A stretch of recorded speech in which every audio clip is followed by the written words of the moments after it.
Welcome to Think Big with Dan and Qasim, and Umair is filling in for Qasim today. And our guest today is Jaime.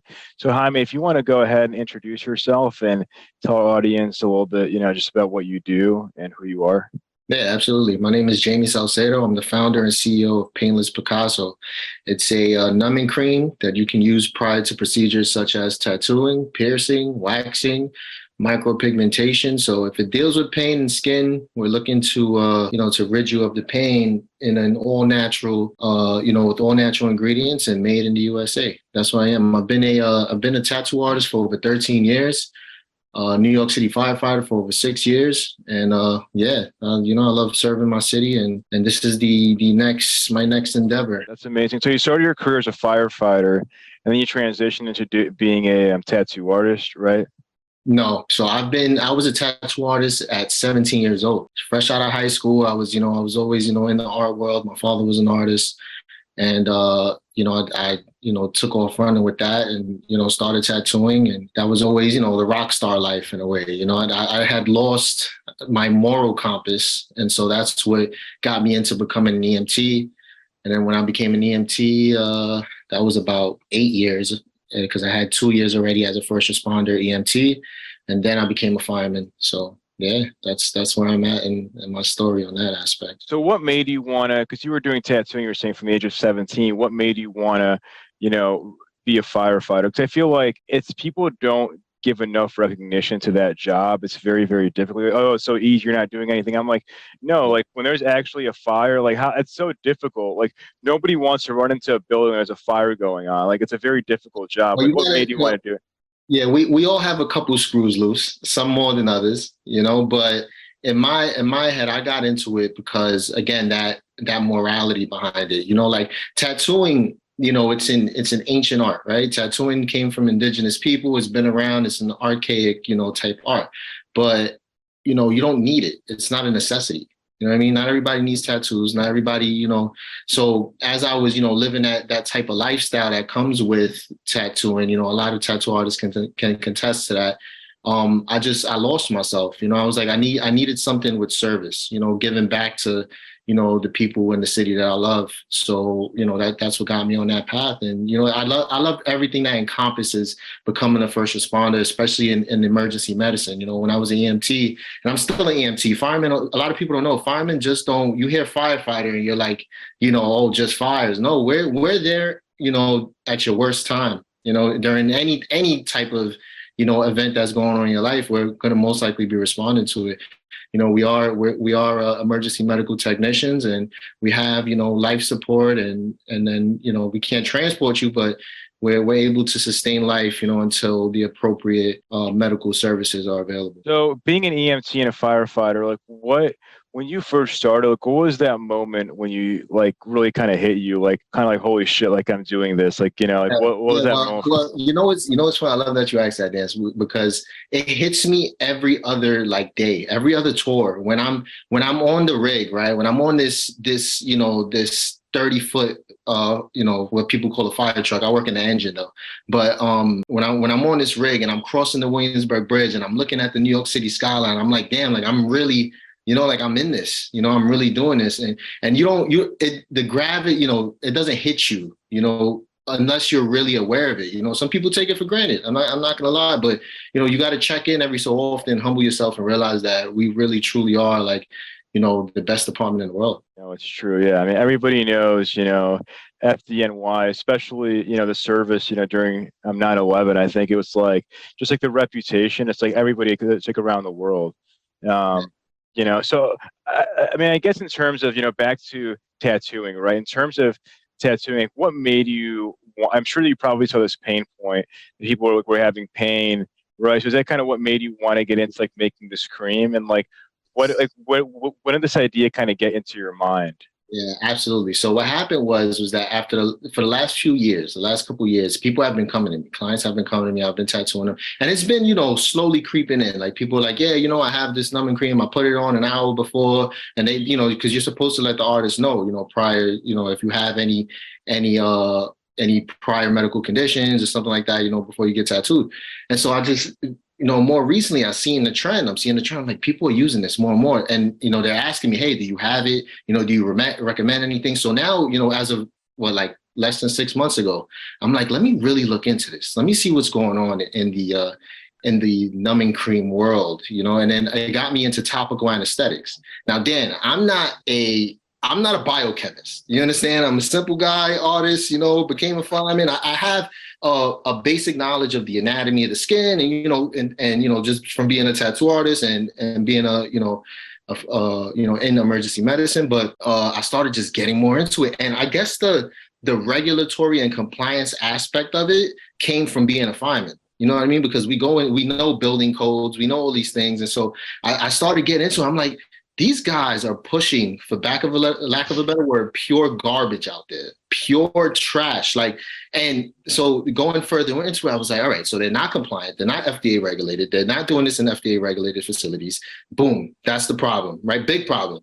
Not just that, but they're compounding their ingredients, right? So when in the pharmaceutical world, when you compound your ingredients, you're now taking more than one ingredient, and putting it with another with potential lethal dosages. So what you hear is that lidocaine is in the topical anesthetic world, that's the main ingredient that you're going to get in a lot of different topical anesthetics, right? So I'll give you a little history. Prior to lidocaine was cocaine. Okay. In dentistry, they used to take cocaine, put it in your tooth, numb it. Then they realized that it was too addictive. They were like, all right, we can't use this stuff. So they synthesized it in a lab and they came up with lidocaine, right? And that's been what's been around for years now, people using it. But the dosage that is regulated in the FDA monographs are 4 to 5%. These creams out there that you see, I'm not going to name any names, but if you look up tattoo numbing cream, you're going to be bombarded with these companies that they don't care about the consumer. They don't care what you put on your skin.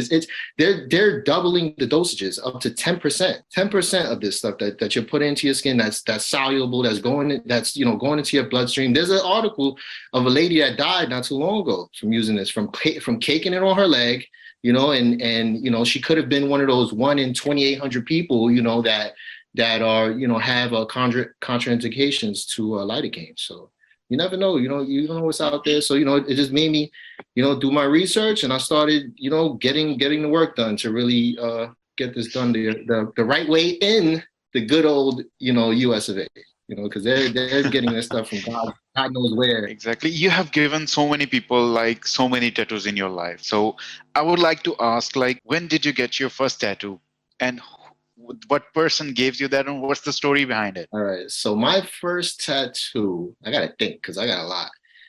My first one was on my wrist, and honestly, I got my first one, and then I got my first one at 16, and then not too long after that, I started tattooing. So I started tattooing myself.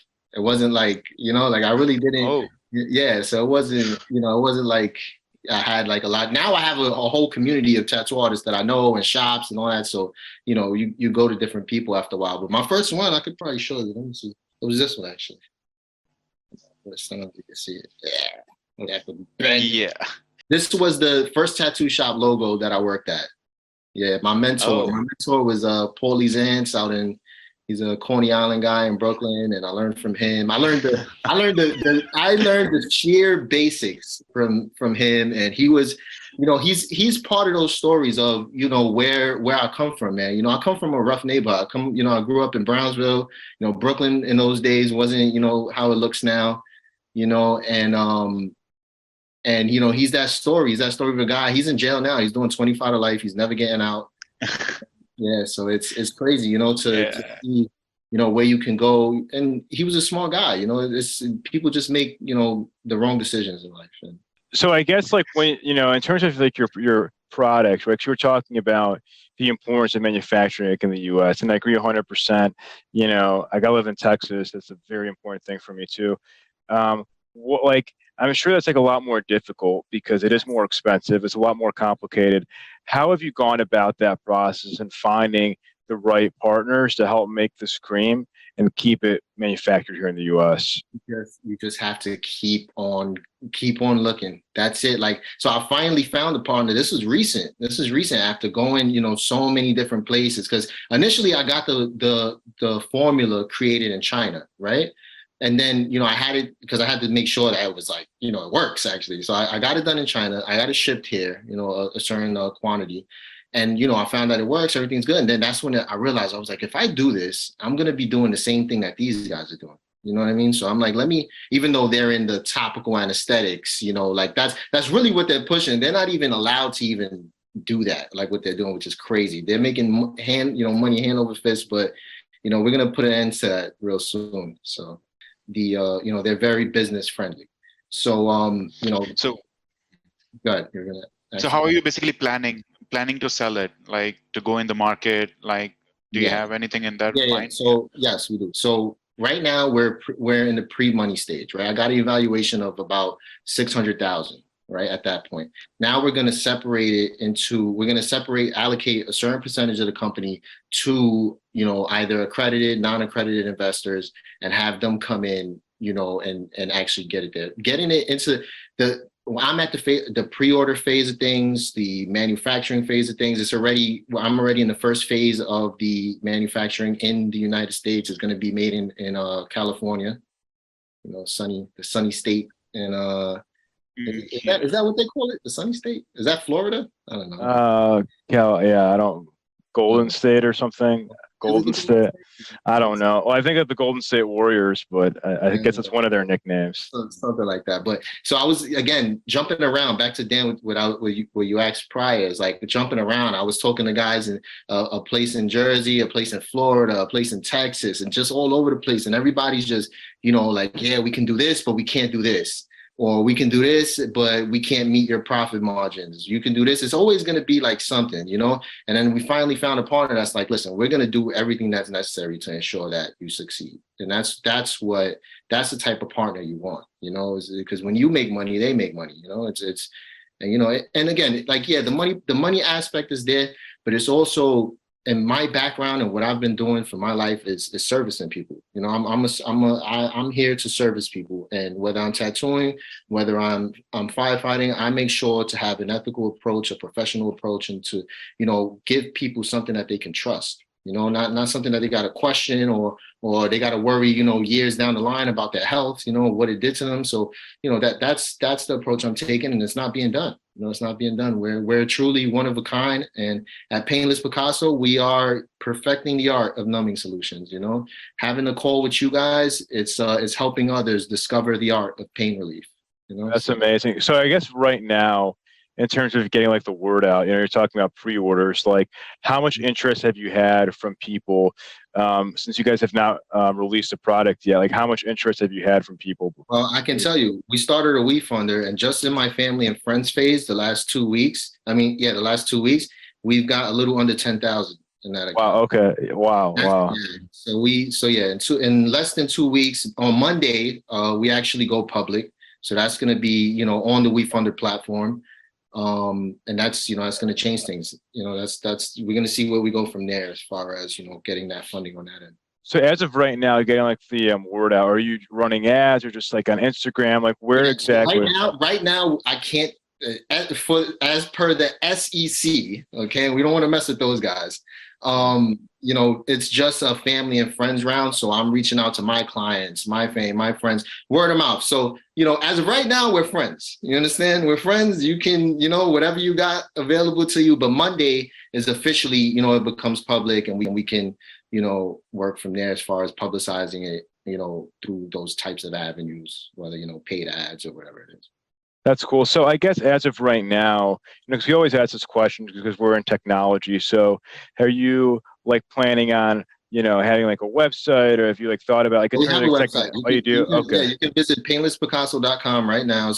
You're gonna see the difference with what differentiates us from all the other numbing creams. We're not bombarding you with, 5 for $100, and 10% off right now. It's the aesthetic is clean. It's straight to the point. You buy the product, and it's there. I'm gonna have, there's a section. I'm not releasing everything now. Just get it cleared with the attorneys and everything, but an education a section where we're educating the consumer on the potential hazards of the numbing creams on the market, and you'll see it in the little research section. And that's where we're going. In terms of your strategy, are you thinking more like B2B, sell to like tattoo parlors, or B2C, sell directly to So consumers? it's gonna be both. It's gonna be both. But I already have the leads. I have, you know, the list and everything of people that I'm reaching out to, just because I'm already in that industry, you know. So the B2B is gonna be there because you want to be able to, you know, have shops make money also. You know, I'm not a greedy guy, Dan. I want to, you know, actually,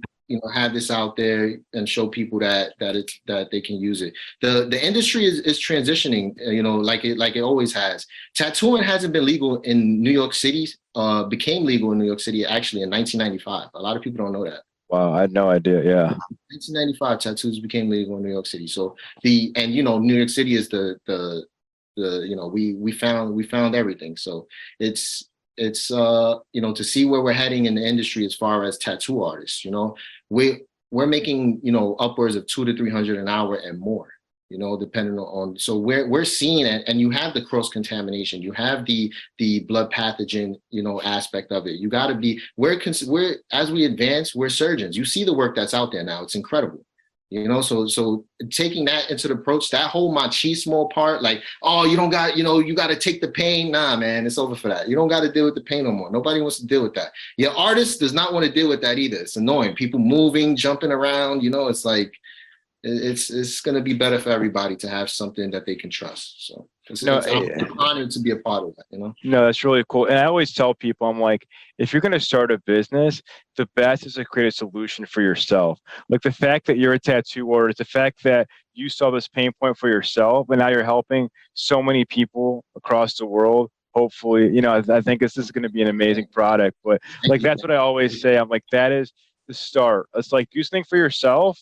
If it's going to help yourself, like, as you know, because you're in the industry, that is the way to do it. Yeah, absolutely. That's the vision, you know, that's the vision, is to actually, you know, I have the milestones for this company in line are incredible. Again, like, it's getting into it. I was naive, you know, I was, you know, just doing it. I was like, let me start the LLC. And then as I go along, I'm going through, you know, all these different, I want anybody that's going to watch this, right? If you're starting in the business, I want you to understand that there are so many opportunities out there. You have accelerator programs, you know, that you can get into with different companies that can help, you know, that give you their resources essentially, you know. And even though, you know, you don't want to give up, you know, a lot of what I've learned from my mentor in the business world now is that a lot of companies wind up giving up 50%. You know, a lot of founders end up giving 50% of their company, and that's tragic. You know, that's tragic. Like, you want to hold as much majority share in your company as possible for as long as possible. You know, and you know, where I am, you know, it's a blessing. I'm truly blessed to be able to, you know, have conversations with guys like yourselves, and, you know, see where we go. It is a worldwide concept. Thank you, Dan, for acknowledging that. And, you know, eventually, I want to keep the money here. Let's keep the money home. Let's become producers again. Let's supply things. You know, like, let's you know, build up the economy, man. That's what it's about. And I love that, because for me, I'm the same way. I'm all about manufacturing in the USA. I mean, that is the way, because we've always been like the world's leader. You know, I think it should come back to that. And to your Yeah. point, like, there's a reason why people see that label made in the USA, they want to buy it, because at least for me, I think of quality as opposed to made in China. I'm sorry, but that's just what I think of. So it's an amazing thing. So I guess, you know, in terms of, like, what are your goals in the next, like, you know, I guess, like, 12 months with this? Like where are you going to be, do you think, in a year from now? So a year from now, we're gonna be, I mean, I'm breaking even. My breaking even is like, it's there. As soon as the product's out there, it's not even like you know, as long as we maintain these profit margins, which is what, you know, what's the benefit of having a good partner, is, you know, like, if anything needs to be altered, right? Of course, we don't want to change the effectiveness and the integrity of the product, right? But if we need to change something that, you know, hey, you know, maybe this ingredient is, you know, expensive, you know, maybe we can use this as an alternative. You know, you want people like that in whatever aspect you're doing. Like, not right now, I'm in the numbing cream, but, you know, if whatever you're working on, you can find people that can get it done, you know, because they've been in the game already, and you have to network, you know, accordingly, you know, so that those people that you meet, you know, have the same interests as you. So are you thinking about selling it, like, on Amazon, or are you going to try and pull people to your website? Like, where are you thinking? So I'm gonna start. I'm already starting to put it out there for pre-orders. right? So the pre-orders is the B2B aspect. Once the quantity is there and, I get a good, distributor, a good distributor for the product that can push it out at whatever quantities it's coming in for, then, of course, we're going to go Amazon. We're going to go, I really want to direct most of the funneling to the website, that's like a big thing. So you can cut costs, putting your product on other people's platforms. But yeah, that's where it's at. Once this is done with the manufacturer and everything's, I have that the exact thing that can go on the product, because everything's already done. The SKU is available. Everything is ready. It's ready to go. It's just it needs to be bottled and put out there. So within, I'm gonna say, our turnaround right now to have it out there on the market is gonna be about less than 3 months. I'm gonna say 2 months. I'm gonna say in the next 2 months it's gonna be. No, 100%. Yeah, I mean, we always say, like, if you have good SEO and you get people to your website, because like Amazon is a great place, but the fees are insane. It's like 30%. It's like, why?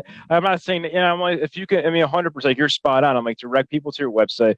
And actually, I bought things on Amazon and people say, hey, here's a coupon code, save 25%, shop like on my website, or just like directing people to your website, whatever way possible, because it's just like, that is the way I think to really grow in the e-commerce space. So the e-commerce, like you guys, I know you guys are in there and you have those methods down packed. So us, continuing conversations on that end is going to be great. The B2B side of things, it's like, again, I'm a traditionalist. I'm walking up. I swear to you, Dan, this is happening. This is no way that this does not happen. You understand? Like, I'm going to shops. I'm walking into, eyebrow places, waxing places, all these places. This footwork I'm going to be exhausted, but I don't care. I plan on, once Monday comes, I'm going to be on Wall Street at 9:00.